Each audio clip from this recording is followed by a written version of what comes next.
Good morning.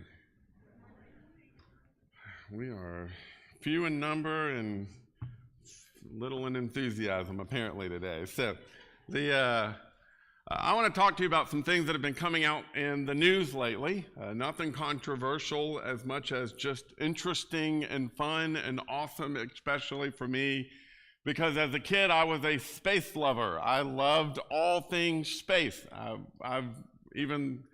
We have a copy of the book that I think I had practically memorized as a kid.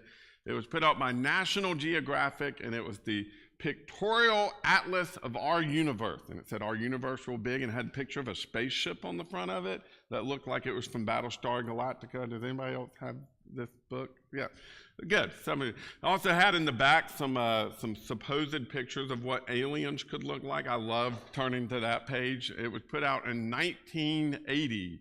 And I just loved it as a kid. I'd put it out on the coffee table, and I would look through it page by page, talked about each planet, talked about where the names came from, and all the Roman gods, and all of those sorts of things. It was just a fascinating study. And lately in the news, they have launched a while back a thing called the Webb Space Telescope. And that telescope has finally started sending back some pictures, which are amazing pictures, much, much better than anything Hubble Space Telescope was able to send back.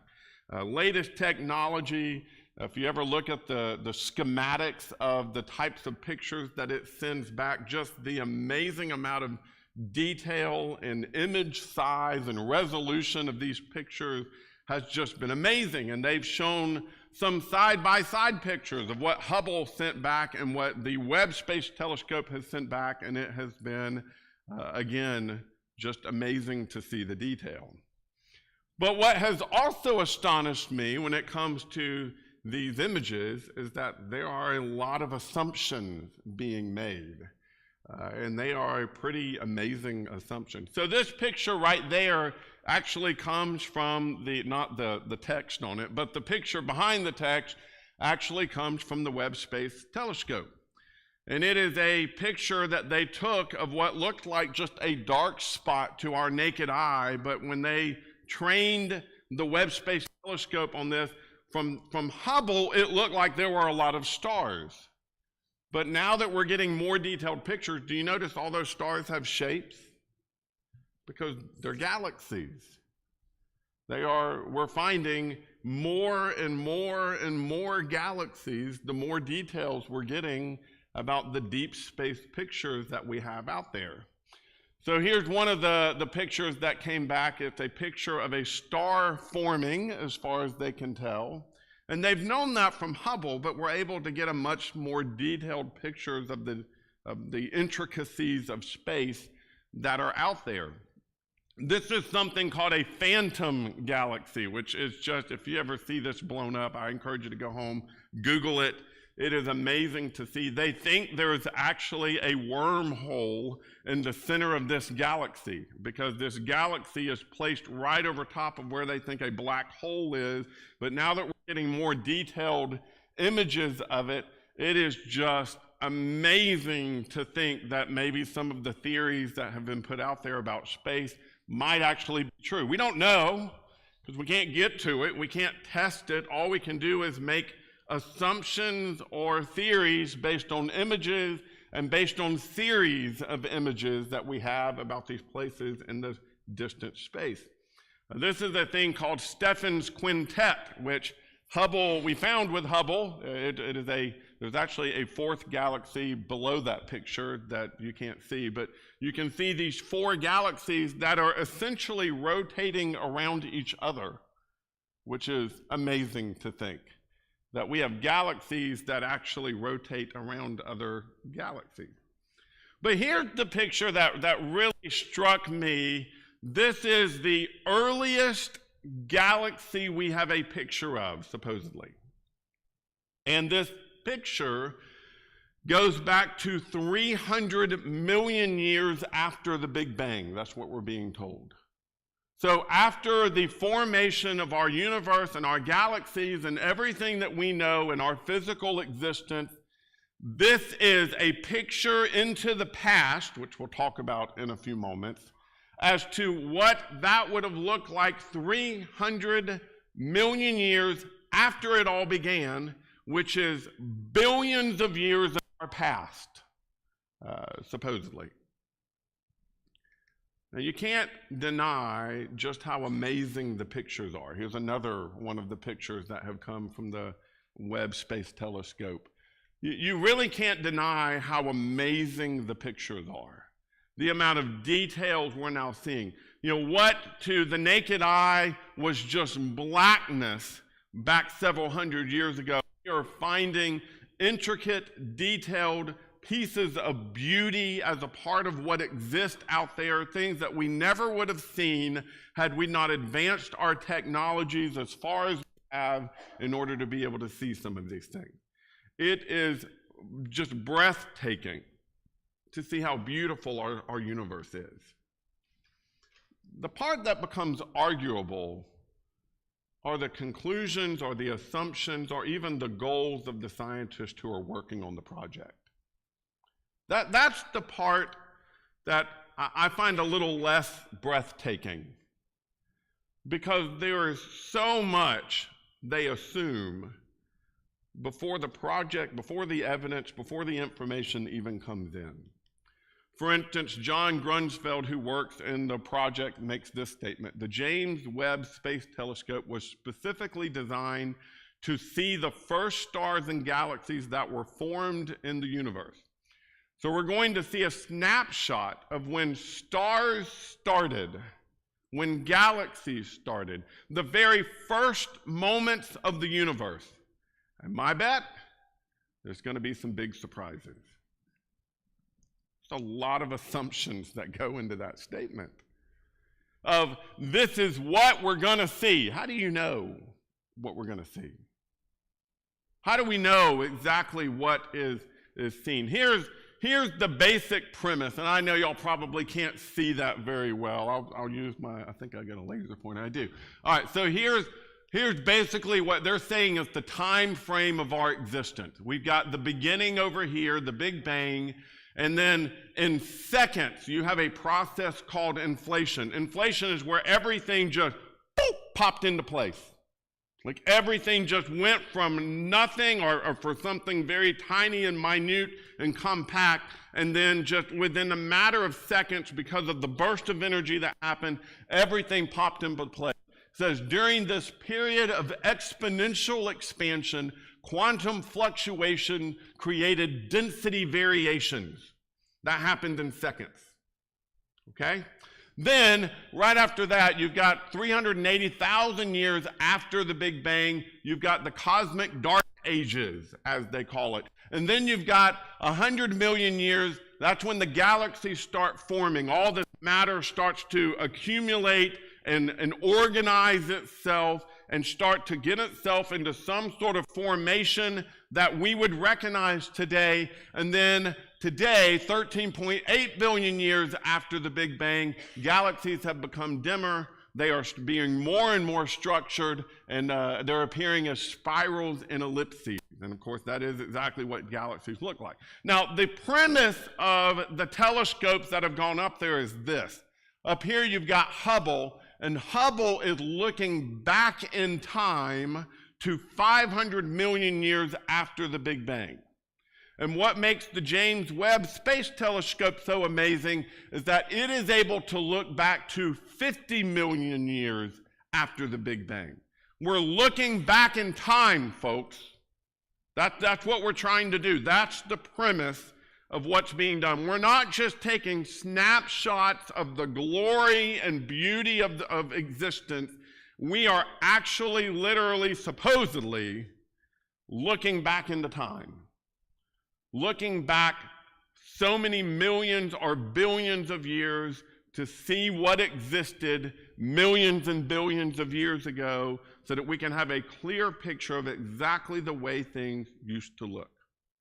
So if you go back to the picture I showed a few moments ago, This is why you have some difference here. You've got a phantom galaxy in the top right corner of your screen. That is a highly structured and put together galaxy that's beautiful, and that is something we see in a more modern distance. But then you've got the earliest galaxies, which just look like blobs there on the screen. That's what you have in the unstructured prehistory of our universe. Okay, that's the premise here, the assumption we're working off of. That's why we're looking back to, according to John Grunfeld, we're going to see a snapshot of when things started. We're going to see the very first moments of our universe. Not those first seconds, because you can't see back that far, but at least the first moments of our existence. I hope you're hearing that going, there's a lot of assumptions being made there. Now, assumptions made off of evidence, sure. I'm not disagreeing with that. I'm not disagreeing with the images that come in. I'm not disagreeing that beautiful and amazing things are out there. But oftentimes, when evidence is gathered beneath a set of assumptions, conclusions are made that aren't necessary or right. And the assumptions make a difference. One of the illustrations I've read over this past week is this. Imagine you're a cop and you've clocked a car going 90 miles an hour down the road in front of you. Where was that car 1 hour ago? Now, according to the way science is being figured in the universe, and we'll talk about why this is in just a moment, the assumption is an hour ago that car was 90 miles away because it's been traveling 90 miles an hour.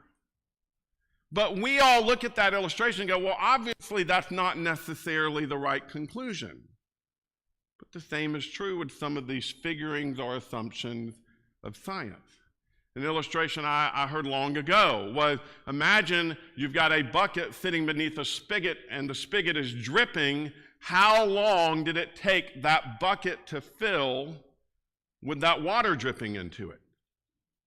Again, the assumption is that that water has been dripping into it at the same rate the entire time. Nobody has come and turned it on. Nobody has come and turned it off. There's been no changes in the flow of water. Therefore, you can make that calculation. But how do you know there's been no change in the flow of water? How do you know that that car didn't get on the road 10 miles down the road and speed up to 90 miles per hour?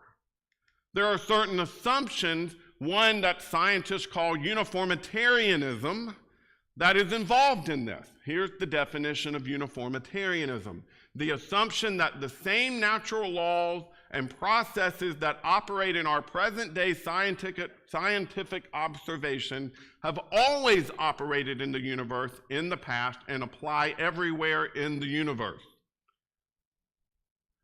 That's the definition given by science of this principle. They will even say, when it comes to doing studies of uniformitarianism, the simple definition is the present is the key to the past. If you can understand what it looks like now and do a few calculations, well, then you just add so much time and you have a picture of what it looked like in the past. There's a lot of assumptions in that. A lot of assumptions. And I think we need to recognize that. We need to recognize that even in science, they've started to question whether the speed of light is always the speed of light, because there can be things that can cause variation within the speed of light depending on the type of gravity, the type of matter, the type of area that it is moving through. And so if the speed of light isn't even consistent, how can we argue that if we look 500 million miles away, that we are seeing 500 million miles in the past? You can't. You can't make that assumption. But that is very much the way that a lot of these studies and assumptions and writings are going on, something like the pictures coming from the Webb Space Telescope. All of this is going to relate to the Bible in a moment, so just bear with me. This is not a science class, I recognize that. but I think there are some important things to look at. If the assumptions are wrong, then you're left asking, well, then how can we know? How can we figure out things like how far away something is or how long something has been running? How do you mathematically calculate something that has unknown variables in it? You can't. You just can't. And here's my point that I want you to understand from the get-go, before we get into the Bible. Anybody who dogmatically says it has to be this way when there are obvious assumptions being made and obvious variations being ignored, they are being dishonest with you. They are being dishonest. There is no reason to deny the beauty of the pictures, the glory of the pictures, the workings of our universe, how things put together, how things move, and what we know about the way the universe works right now. Nothing wrong with making any of those conclusions. That's actually what science is designed to do. But to figure out the way something has always worked or the way something began, when it is something that we cannot test, verify, or have any sort of concrete information about, is beyond the realms of science. And when science says we can give you answers about a beginning that we can't test, they are wrong. It is not possible. We've got to be very careful about that. Oftentimes scientists will even admit that their assumptions are wrong, but they still draw the same conclusions. And a good example of that is radiometric dating. How many times have you heard over the years, we know how old something is because of carbon dating? Anybody ever heard that before? Do you know what we know about carbon dating? It is faulty at best. It is faulty at best. Carbon dating demands or relies on the assumption of uniformitarianism. And we know that uniformitarianism doesn't work. If you want to tell me how old a fossil is, and you're going to tell me it's this old because of how much carbon is in it, the problem with that is I don't know if there's been any local disasters around that fossil, if there's been any global disasters that have affected that fossil, if there's been climate shifts that have affected that fossil, if it's been exposed to the air or not been exposed to the air, how long it was exposed to. There are so many variations that can affect the way the carbon is dated in that fossil, yet we will still use that as our standard of measurement because it's the best thing we got. Or whether we're talking about uranium dating or any of the radiometric dating processes. Uniformitarianism is admittedly wrong, yet they still use it to define answers. It assumes undisturbed ground. It assumes oftentimes circular reasoning because of something called stratiography. Stratiography is the idea that we know how old a fossil is because of the layer of ground or the strata that fossil exists in. But do you know how they date that level of strata? By which fossils are in it. So if I can know that the fossil of this one animal is 100 million years old because it was found in this layer of ground, well, how do you know that layer of ground was laid down 100 million years ago? Because that fossil was in it. Do you see the problem there? And anytime strata is mixed up or turned upside down or mixed around, basically, they will argue that it's just the exception to the rule, even though there is really no rule. And the reason I point all of this out is not to dismiss science. Not at all. I am a lover of science. I love studying scientific things. I love looking at the details and the conclusions that are drawn. But what they are arguing is not science. What they are arguing are for assumptions and trying to dishonestly teach them as conclusions. When a conclusion is drawn or even limited, we limit what possible conclusions are possible because we don't like that particular conclusion, well, then the conclusions are going to be biased and questionable. Now let me relate this back to our faith. One of the conclusions that scientists often draw before they ever even look at the evidence is that everything must have a natural explanation. It must be explained by some natural means. No supernatural explanation is possible. There can be no supernatural possibilities on the table. Well, if you do that, you are limiting the possibilities of truth. And that is dishonest. Keep it all on the table and see which evidence leads to which conclusion. The truth about beginnings is, if we have no greater beginning than the fact that we were part of a Big Bang, a series of physical happenings that happened in our universe, we have a materialistic understanding of the way we came to exist, well, then we have no higher purpose. And if we have no purpose, we have no higher calling. And if we have no higher calling, then there is no standard of morality or any standard by which we must live. If there's no morality, then there is no order to our existence. If there's no order, then we have no right to claim anything about anything. We have no right to even claim we are capable of thinking higher thoughts. Because if there's nothing guiding that, then my brain is no better than my dog's brain, and I can tell you my dog is dumb as dirt. The truth, I'm not going to go to my dog for dating advice or marriage advice. I'm not. You know why? My dog wouldn't understand. I'm not going to go to my dog to learn what I need to eat for supper. I'm not going to go to my dog in order to get any information about life at all, because my dog has no ability to think any higher than a dog thinks. And if I am merely some creature that has evolved from nothing, or honestly from something that is unexplainable, well, then I have no greater claim at fault than the dog does. Science is equipped, honestly, only to answer questions about what life is. They cannot answer questions about why life is.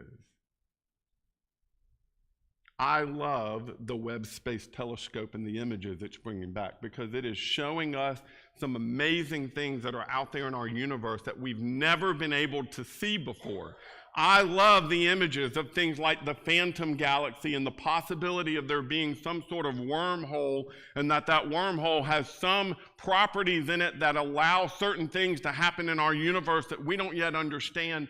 I love that our universe is still full of mysteries and beauty and things that will be discovered for as long as we are seeking to discover them. Our universe is amazing. But the conclusion I draw based on all the evidence is that our universe is amazing because we have an amazing God who made it. And that's awesome. I can take the same evidence with a different set of assumptions and draw what I believe is a much more truthful answer. Because I'm not throwing out the possibility of God from square one. Here's what C.S. Lewis said near the end of Mere Christianity. Science works by experiments. It watches how things behave. Every scientific statement in the long run, however complicated it looked, really means something like, I pointed this telescope to such and such part of the sky at 2:20 a.m. on January 15th and saw so-and-so. Or, I put some of this stuff in a pot and heated it to such and such a temperature and it did so-and-so. Do not think I'm saying anything against science. I am only saying what its job is. And the more scientific a man is, the more I believe he would agree with me that this is the job of science, and a very useful and necessary job it is too. But why anything comes to be there at all, or whether there is anything behind the thing science observed, something of a different kind, that is not a scientific question. If there is something behind, then either it will have to remain altogether unknown to men or else make itself known in some different way. The statement that there is any such thing and the statement that there is no such thing are neither of them statements that science can make. And real scientists do not usually make them. It is usually the journalist or popular novelist who have picked up a few odds and ends of half-baked science from textbooks and go in for them. After all, it is really a matter of common sense. Supposing science ever became complete so that it knew every single thing in the whole universe, is it not plain that the question, why is there a universe? Why does it go on as it does? Has it any meaning? Would remain just as they were? The truth is, even if scientists understood every detail about what is our universe, they still don't yet know the question of beginnings. They still don't know why. They're not equipped to see history or even look back into time at where light comes from and how energy originated and where the matter that was exploded in the Big Bang even came from. Even logically thinking, we run into a conundrum with the way that they're interpreting the Webb Space Telescope. Seeing 13 billion light years away, are they seeing what is there or what is not there? And what I mean by that is this: are they seeing what was 13 billion years ago, or are they seeing what is now that we will see with the naked eye 13 billion years from now? And here's what I mean. If we look at the sun, we see what was happening on the sun, I think at 18 minutes ago. I can't remember the exact number. Holden probably knows if I were to ask him, because Holden is our resident space expert here in the pews. What I see with my naked eye, I see what was happening so many minutes ago. If I look at the sun with a telescope, which I don't recommend, and I get a glimpse of what the telescope is seeing happening close to the surface of the sun, let's say I see a large solar flare, that will affect our Earth 18 minutes in the future.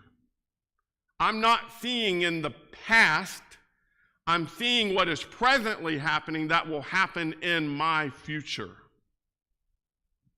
So the premise that we're looking in a telescope at the far reaches of space and we're seeing what was in existence 12 billion years ago doesn't logically compute. What we're seeing is, if there's any effect on Earth whatsoever, is what would affect the Earth 13 billion years from now. Even if we could, though, we're still not equipped to answer the question of why. As C.S. Lewis said, the only way to answer the question of why is not through science, but through revelation. If you want to know why we exist, you have to go to the one who actually created, to the one who knows the why. Several passages we could look at real quick. Keith mentioned from the very first song, the book of Revelation, and even chapter 4. Revelation chapter 4, verse 11 makes this statement. Our Lord and God, you are worthy to receive glory and honor and praise because you have created all things, and by your will, and some of your versions will say, for your pleasure, they exist and were created. You know why we're created? Because it's what God wanted to do. That's why. And honestly, we don't need a bigger answer than that. Now, luckily, God gives us more clues. 1 Timothy chapter 6. 1 Timothy chapter 6. Over here, here's what Paul says. Verse 17, instruct those who are rich in this present age not to be arrogant or to set their hope on the uncertainty of riches, but on God, who richly provides us with all things to enjoy. Do you know why we exist? So that we might have good pleasure. I know that's strange. We don't normally think about our existence in those terms from a biblical perspective, but it's true. God desires us to experience pleasure the way he does. He wants us to experience pleasure his way. We're told over in Psalm 8 and Psalm 19 that the world that God created, he created because it displayed his glory, it displays his power, it displays his majesty, it displays his authority, it displays his character. We're told over in Genesis 1:27 that we are created in the image of God. And over in Colossians chapter 3 and verse 10, it says, we put on the new self. You are being renewed in knowledge according to the image of your Creator. That's God's desire, that we reflect his glory, his majesty, his power, his intelligence, his creativity, and his character. We're told that we exist so that we might have a relationship with him. Ephesians chapter 1, verse 5, he predestined us, it says, verse 4, from the foundation, before the foundation of the world, he predestined us to be adopted as sons through Jesus Christ for himself, according to the good pleasure of his will, to the praise of his glorious grace that he lavished on us in the beloved one. You want to know why God created? One of the best answers I can give you is God created us because he wanted to have a relationship with us. That's why. It pleased him to make us and know us. Isn't that awesome? You know, the same God that created the Phantom Galaxy and all the mysteries that are involved in that spiral galaxy and how beautiful it is and lovely and just the same God that created all of the variation that exists in our universe, the same God that created universes that spin backwards and are different shapes and different colors and have different formation, that same God who created all of that, created all the variation in here so that he might have a relationship with each one of us. I find that amazing. I find that comforting. I find that just absolutely breathtaking. And our goal, while we exist, and we won't look at all these, just turn over to the last one, Hebrews chapter 13. All of this should produce in us the same response. Because not only did God create in an amazing way, but he created a plan that we were starting to read about there in Ephesians chapter 1, a plan that brought us grace and salvation and hope through his Son, Jesus Christ. He created not only us with our variations, but he created us with potential for failure.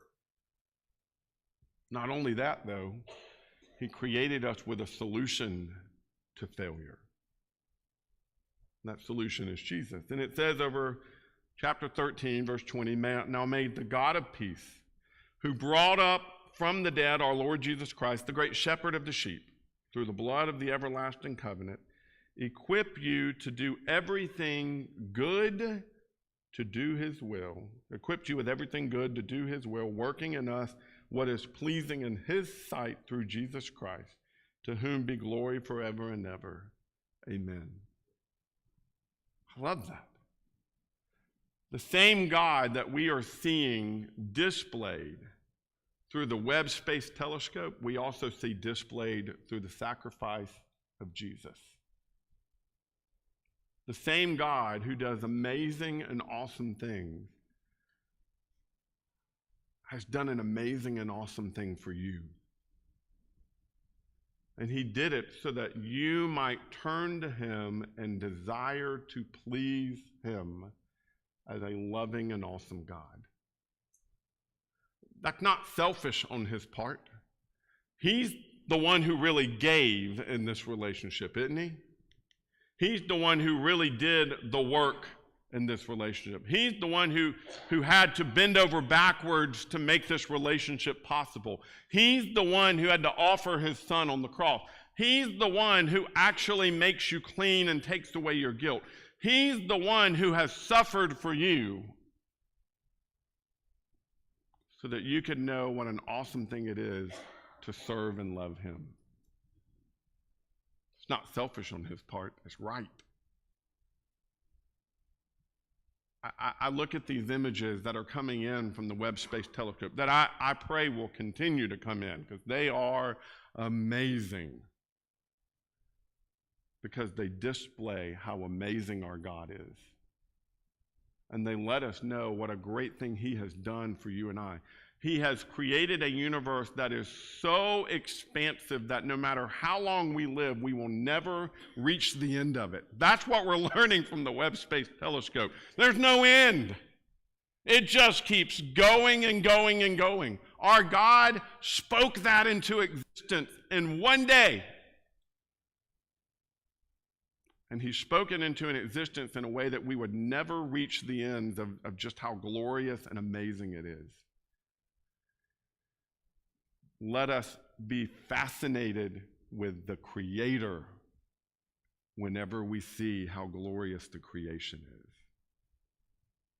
And let it cause us to want to seek after him and love him and live for him.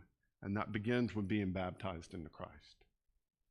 If you've not repented and you've not turned your life over to him, you've not been baptized and had those sins washed away so that you could be adopted, so that you could be part of this family, so that you could belong to that kind of loving and giving God, today's a good day to do it. And for those of us who do belong to him, I hope this sermon has done nothing but cause you to love him a little bit more, because he is worth every ounce of love we can give him. If you need the invitation to get your life right, or maybe even have prayers on your behalf, please come forward and let us know as we stand and sing this song.